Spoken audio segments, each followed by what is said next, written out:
الحمد لله رب العالمين الرحمن الرحيم مالك يوم الدين إياك نعبد وإياك نستعين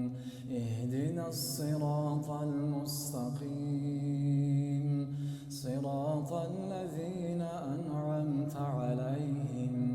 غير المغضوب عليهم ولا الضالين.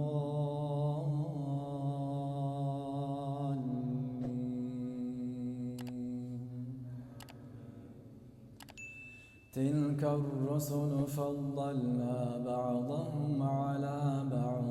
منهم من كلم الله ورفع بعضهم درجات وآتينا عيسى ابن مريم البينات وأيدناه بروح القدس ولو شاء الله ما اقتتل الذين من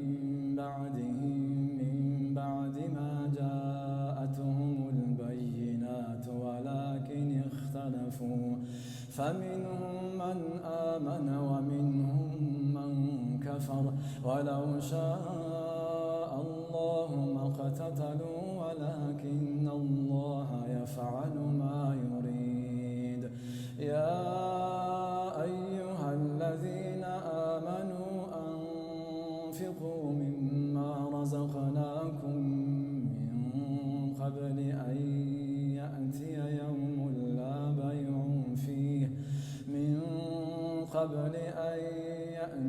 يوم لا بيع فيه ولا خلة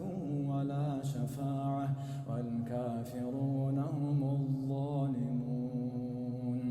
الله لا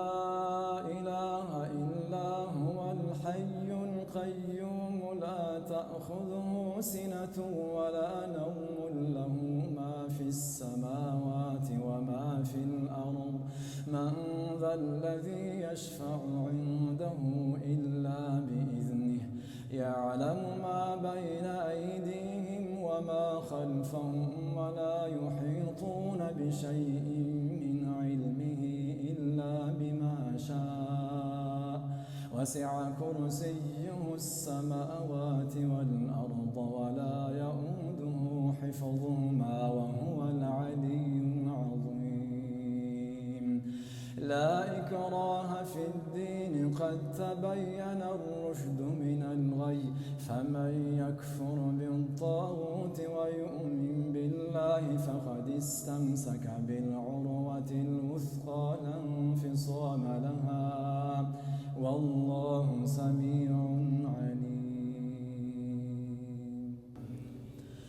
الله ولي الذين آمنوا يخرجهم من الظلمات إلى النور والذين كفروا أولياؤهم الطاغوت يخرجونهم من النور إلى الظلمات أولئك أصحاب النار هم فيها خالدون. ألم تر إلى الذي حاج إبراهيم في ربه أن آتاه الله الملك إذ قال إبراهيم ربي الذي يحيي ويميت قال أنا أحيي وأميت قال إبراهيم فإن الله يأتي بالشمس من المشرق فأت بها من المغرب فبهت الذي كفر والله لا يهدي القوم الظالمين. أو كالذي مر على قرية وهي خاوية على عروشها قال أنى يحيي هذه الله بعد موتها فأماته الله 100 عام ثم بعثه قال كم لبثت قال لبثت يوما أو بعض يوم قال بل لبثت 100 عام فانظر إلى طعامك وشرابك لم يتسنه وانظر إلى حمارك ولنجعلك آية للناس وانظر فننشزها ثم نكسوها لحما فلما تبين له قال أعلم أن الله على كل شيء قدير. وإذ قال إبراهيم رب أرني كيف تحيي الموتى قال أولم تؤمن قال بلى ولكن ليطمئن قلبي قال فخذ 4 من الطير فصرهن إليك ثم اجعل على كل جبل منهن جزءا ثم ادعهن يأتينك سعيا واعلم أن الله عزيز حكيم. مثل الذين ينفقون أموالهم في سبيل الله كمثل حبة أنبتت 7 سنابل في كل سنبلة 100 حبة والله يضاعف لمن يشاء والله واسع عليم.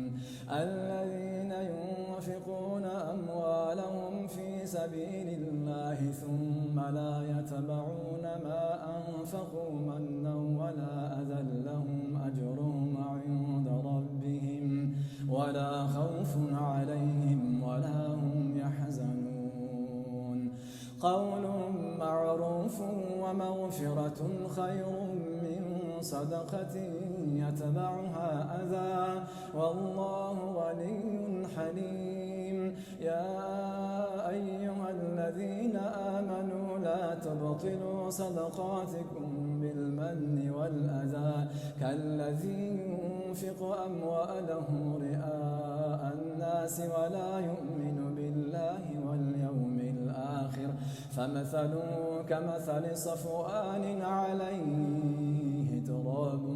فأصابه وابل فتركه صلدا لا يقدرون على شيء مما كسبوا والله لا يهدي القوم الكافرين. ومثل الذين ينفقون أموالهم ابتغاء مرضات الله وتثبيتا من أنفسهم كمثل جنة بربوة أصابها وابل فآتت أكلها ضعفين فإن لم يصبها وابل فطل والله بما تعملون بصير. أيود أحدكم أن تكون له جنة من نخيل وأعناب تجري من تحتها الأنهار له فيها من كل الثمرات فأصابه الكبر وله ذرية ضعفاء فأصابها إعصار فيه نار فاحترقت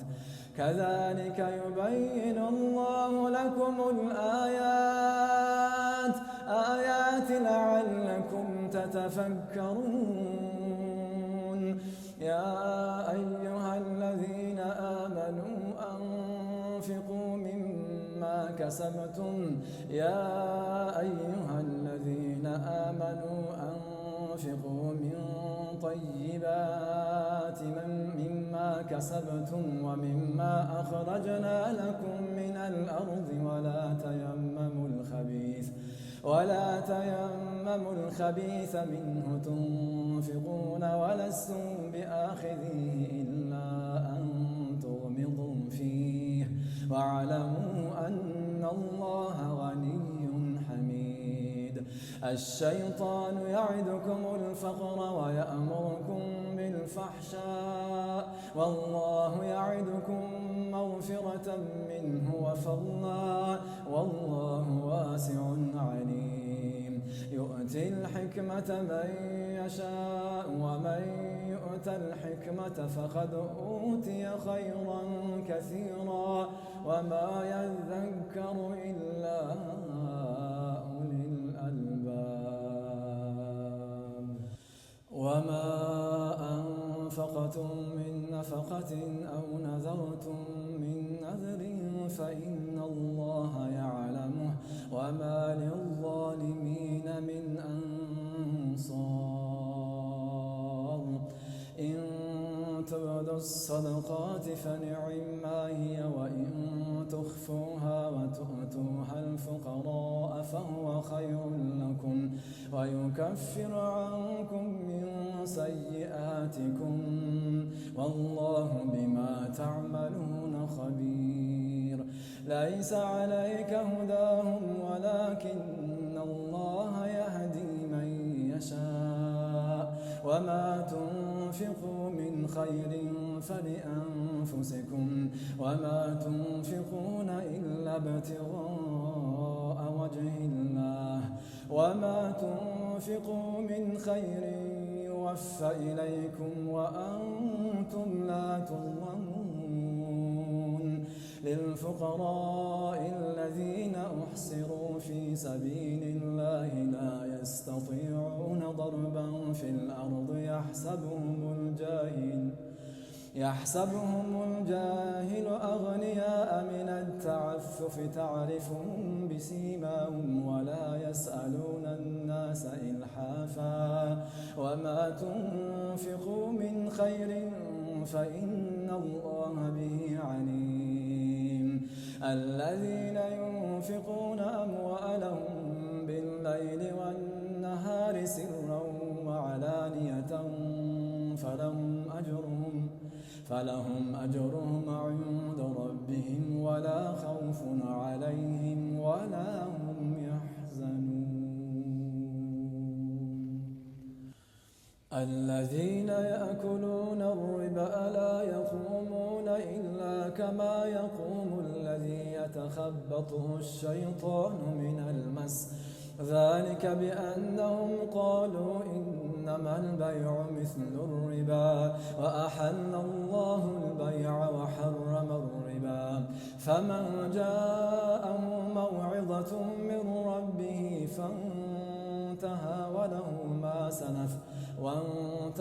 فله ما سلف وأمره إلى الله ومن عاد فأولئك أصحاب النار هم فيها خالدون يمحق الله الربا ويربي الصدقات والله لا يحب الظالمين والله لا يحب كل كفار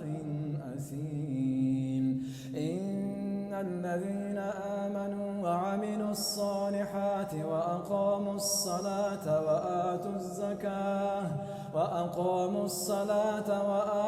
الزكاة لهم أجرهم عند ربهم ولا خوف عليهم ولا هم يحزنون يا أيها الذين آمنوا اتقوا الله وذروا ما بقي من الربا إن كنتم مؤمنين فإن لم تفعلوا فأذنوا بحرب من الله ورسوله وإن تبتم فلكم رؤوس أموالكم لا تظلمون ولا تظلمون وإن كان ذا عسرة فنظرة إلى ميسرة وأن تصدقوا خير لكم إن كنتم تعلمون واتقوا يوما ترجعون فيه إلى الله ثم توفى كل نفس ما كسبت وهم لا يظلمون يا أيها الذين آمنوا إذا تدانيتم بدين إلى أجل مسمى فاكتبوه وليكتب بينكم كاتب بالعدل ولا يأب كاتب أن يكتب كما علمه الله فليكتب وليملل الذي عليه الحق وليتق الله ربه ولا يبخس منه شيئا فإن كان الذي عليه الحق سفيها أو ضعيفا أو لا يستطيع أن يمل هو فليملل وليه بالعدل واستشهدوا شهيدين من رجالكم فإن لم يكونا رجلين فرجل وامرأتان ممن ترضون من الشهداء أن تضل إحداهما فتذكر إحداهما الأخرى ولا يأبى الشهداء إذا ما دعوا ولا تسأموا أن تكتبوه صغيرا أو كبيرا إلى أجله ذلكم أقسط عند الله وأقوم للشهادة وأدنى ألا ترتابوا إلا أن تكون تجارة حاضرة تديرونها بينكم فليس عليكم جناح ألا تكتبوها وأشهدوا إذا تبايعتم ولا يضار كاتب ولا شهيد وإن تفعلوه فإنه فسوق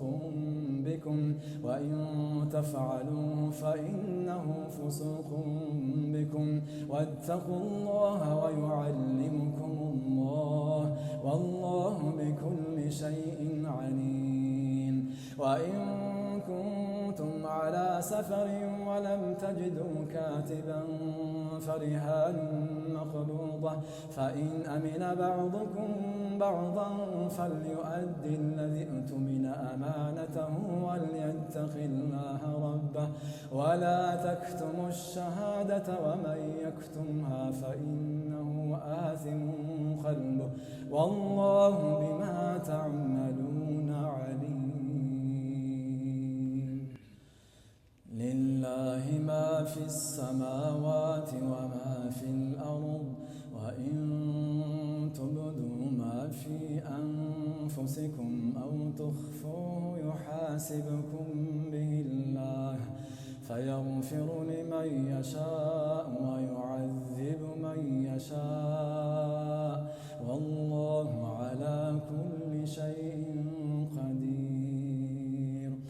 آمن الرسول بما أنزل إليه من ربه والمؤمنون كل آمن بالله وملائكته وكتبه ورسله لا نفرق بين أحد من رسله وقالوا سمعنا وأطعنا غفرانك ربنا وإليك المصير لا يكلف الله نفسا إلا وسعها لها ما كسبت وعليها ما اكتسبت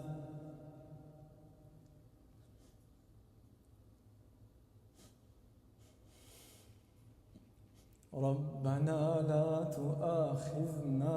إن نسينا أو أخطأنا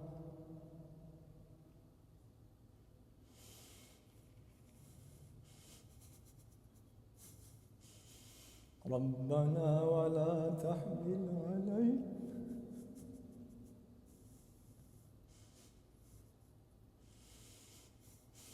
ربنا ولا تحمل علينا إصرا كما حملته على الذين من قبلنا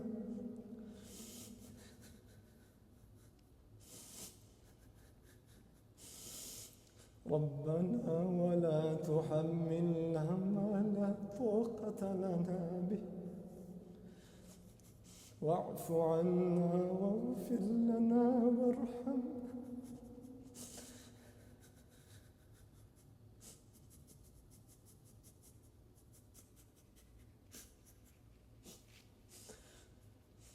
أنت مولانا فانصرنا على القوم الكافرين ألف لام ميم الله لا إله إلا هو هو الحي القيوم نزل عليك الكتاب بالحق مصدقا لما بين يديه وأنزل التوراة والإنجيل من قبل هدى للناس وأنزل الفرقان إن الذين كفروا بآيات الله لهم عذاب شديد والله عزيز ذو انتقام إن الله لا يخفى عليه شيء في الأرض ولا في السماء هو الذي يصوركم في الأرحام كيف يشاء لا إله إلا هو العزيز الحكيم هو الذي أنزل عليك الكتاب منه آيات محكمات هن أم الكتاب وأخر متشابهات فأما الذين في قلوبهم زيغ فيتبعون ما تشابه منه ابتغاء الفتنة وابتغاء تأويله وما يعلم تأويله إلا الله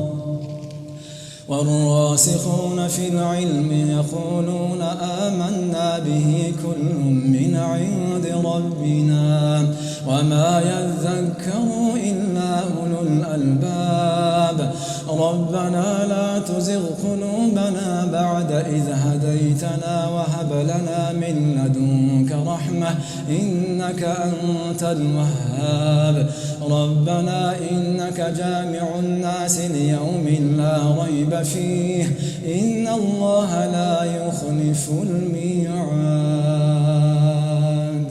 إن الذين كفروا لن تغني عنهم أموالهم ولا أولادهم من الله شيئا وأولئك هم وقود النار كدأب آل فرعون والذين من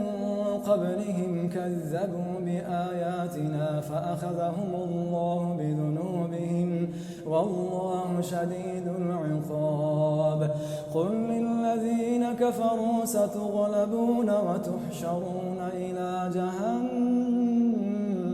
وبئس المهاد قد كان لكم آية في فئتين التقتا فئة تقاتل في سبيل الله وأخرى كافرة يرونهم مثليهم رأي العين والله يؤيد بنصره من يشاء إن في ذلك لعبرة لأولي الأبصار زين للناس حب الشهوات من النساء والبنين والقناطير المقنطرة من الذهب والفضة والخيل المسومة والأنعام والحرث ذلك متاع الحياة الدنيا والله عنده حسن المآب قل أنبئكم بخير من ذلكم للذين اتقوا عند ربهم جنات تجري من تحتها الأنهار خالدين فيها وأزواج مطهرة ورضوان من الله والله بصير بالعباد الذين يقولون ربنا إننا آمنا فاغفر لنا ذنوبنا وقنا عذاب النار الصابرين والصادقين والقانتين والمنفقين والمستغفرين بالأسحار شهد الله أنه لا إله إلا هو والملائكة وأولو العلم قائما بالقسط لا إله إلا هو العزيز الحكيم إن الدين عند الله الإسلام وما اختلف الذين أوتوا الكتاب إلا من بعد ما جاءهم العلم بغيا بينهم ومن يكفر بآيات الله فإن الله سريع الحساب فإن حاجوك فقل أسلمت وجهي لله ومن اتبعن وقل للذين أوتوا الكتاب والأميين أأسلمتم فإن أسلموا فقد اهتدوا وإن تولوا فإنما عليك البلاغ والله بصير بالعباد إن الذين يكفرون بآيات الله ويقتلون النبيين بغير حق ويقتلون الذين يأمرون بالقسط من الناس فبشرهم بعذاب أليم أولئك الذين حبطت أعمالهم في الدنيا